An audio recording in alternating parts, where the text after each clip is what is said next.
Hello, my loves. This is Heidi Raquel with your weekly oracle reading for January 18th to 24. Very in tune with the energies. I am coming to you from my attic office space that I have been building and creating.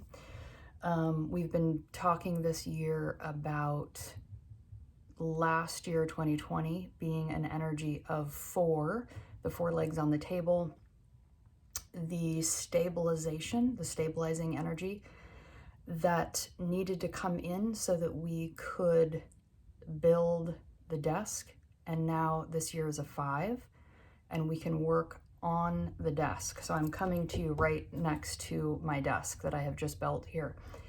And it feels important to do that, to be living and anchoring and rooting myself in the energies that are happening and coming to you from that energy, to be in my integrity and to be in congruence with the energies that are happening out there and being an example of holding those energies going forward. I even chose this shirt on purpose, black and white stripes, because this week we are entering this really beautiful 0 point. It's like a still point in between two energies, the culmination of those two energies, and really the 0 point would be black and gold, but I didn't have a black and gold shirt in this moment, but I'm wearing a black and gold ring that my dear sweet friend Taylor just gave to me, so that's kind of representing.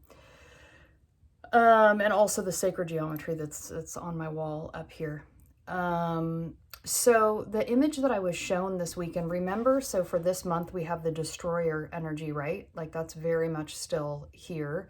We had that October, November, a break of it in December, and then January is like bringing it back in to kind of sweep whatever is final that has not been left. And then last week, or has not been swept out already. And then last week we had the vessel and eros. So the physical body, the container, and then passion, eros. The passion, the desire, what is it that we want to create this year? How are we going to do it? Getting the building blocks in place. And as I sit in my kind of womb creative space that I'm creating here in my home, it's halfway finished. It's absolutely perfectly timed.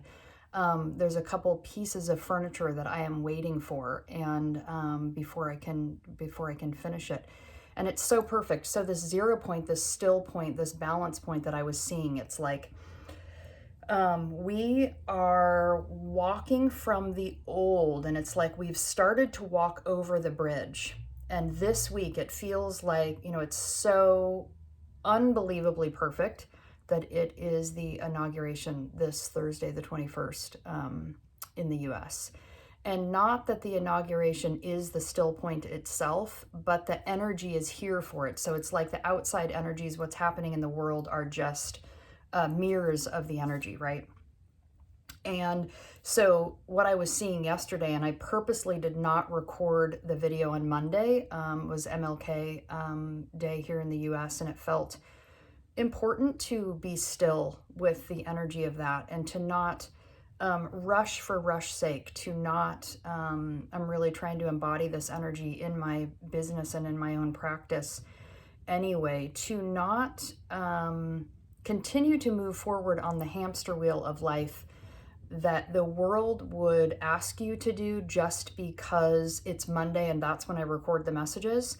I really needed to be internal with my own energy and feel everything. So it felt important to do that in congruence with my own energy and honor that. And it feels like, so this bridge, back to this bridge and the still point, it's like the energies were faster the farther away that we were. And the closer that we're getting to the still point, it's slowing down, slowing down, slowing down. And it feels like perhaps it is the 21st. Where we are stopping, we're steady, we're in the center of that bridge, and there's a pause, there's a breath happening, and an honoring before we move forward. And then it feels like the energy will start again and move slow, and then it will pick up pace as it gets away from this 0 point again.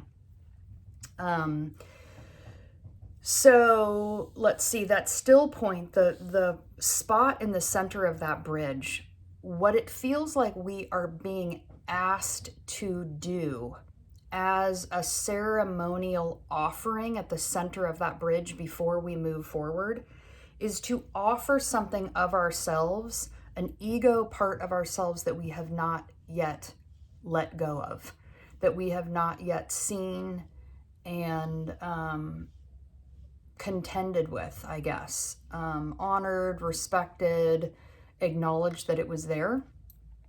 And it's very, very tender. It's why I was sitting with this yesterday, because there's an ego death of sorts that is happening. And in order for us to cross that 0 point and move on in a new way, there's a ceremonial rite of passage that's happening. And that's why I think it's so cool that the inauguration is happening this week with this energy, because there is a symbolic passing of the batons happening within ourselves. And it's like we're letting go of the old us and saying, you know what? I thought I knew who I was. I thought I knew what I was doing. I thought I was actually certain about it, or certain about many aspects of it.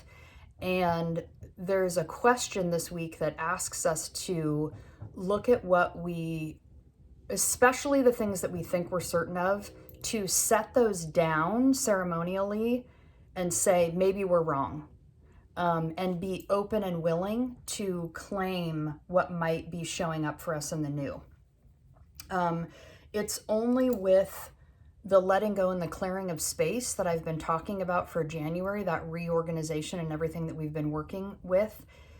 You cannot see the possibility of a space really come into form unless and until it's empty, or things have been moved around to create space where you could visualize what could happen in that space. I mean, that's exactly why I'm recording this video from in my office.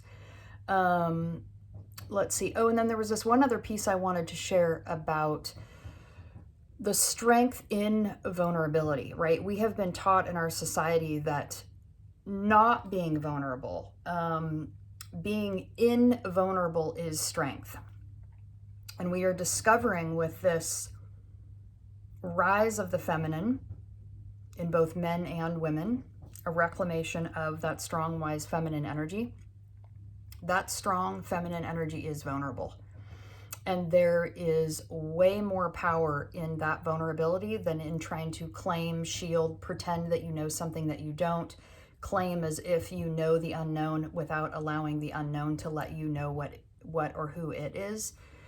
And it's really beautiful. I'll share that on the new moon last week, myself and my husband both lost a very strong, important feminine figure in our lives.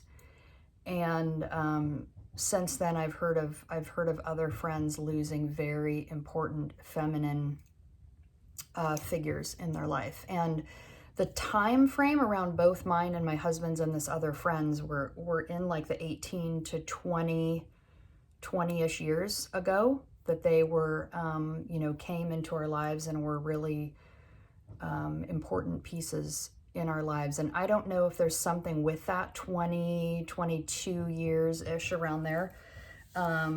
If there's something to that astrologically, if somebody knows, please drop it in the comments. I haven't been looking, and I haven't come across it accidentally, and I haven't been thinking about it consciously enough to look. But so there is also that piece here. There is something about very powerful, strong feminine guidance that is also handing the baton to the younger generation to say, okay, we've held the door long enough. This point from, going forward now, we're asking and calling you to come into your own, to come into your strength and your power, and to see all your wisdom through your vulnerability. So let's see.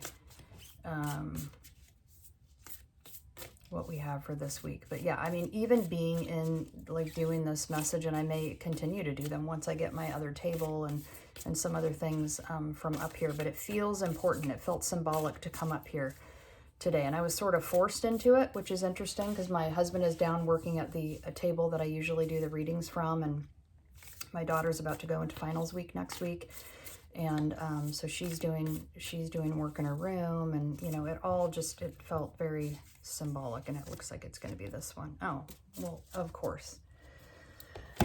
Okay, we have the Star Born. It's the third deck in the card. We have the Mother, the Father, and then the Star Born is the third card in the deck. And so it's the 1, the 2, the 3, right? It's the triangle. It's the energy that comes from, you know, that energy. I happen to be a 3 this year myself, personally. When I'm talking about the years being a 4 or a 5, I'm talking about those are universal for everyone based on the numerology of the year.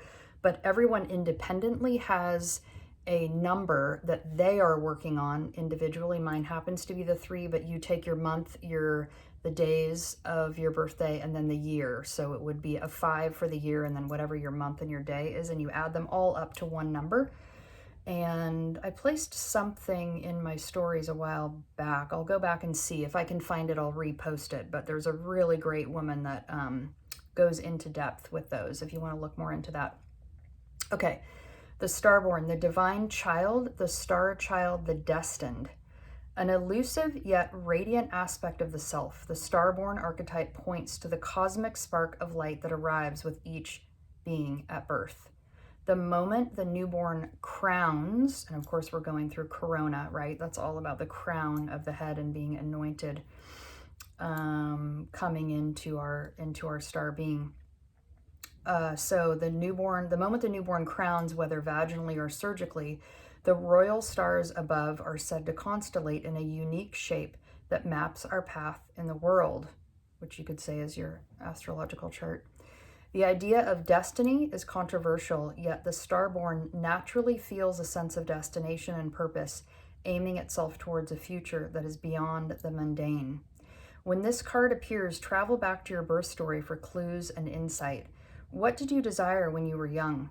Practice seeing your life from a mythic point of view rather than as a series of logistics.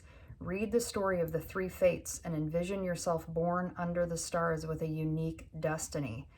Okay, that is so perfect because the still point that I'm talking about this week is about that. It's about letting go of the human way that you have shown up that was in response to your environment and what was expected of you. And this new space going forward on the other side of the bridge is about claiming who you actually were intended to be, well outside of expectations, in your uniqueness. When light, a light, trusting, vibrant, aimed. When dark, feeling of misalignment, loss of longing. To go deeper, Tripping Over Joy by Hafiz, Shakespeare's Star-Crossed Lovers. Have your chart read. Okay, perfect. I just had a cartography session done. I can't remember the woman's name right this moment, but I will also try to post that in my story so you can find that. But that is astrology based on geography and where are good PowerPoints for you to live.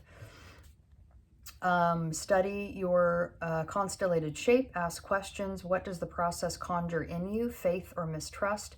What would happen if you saw the galaxy as your ally? I took my daughter and husband years ago on my birthday and we all got our charts read.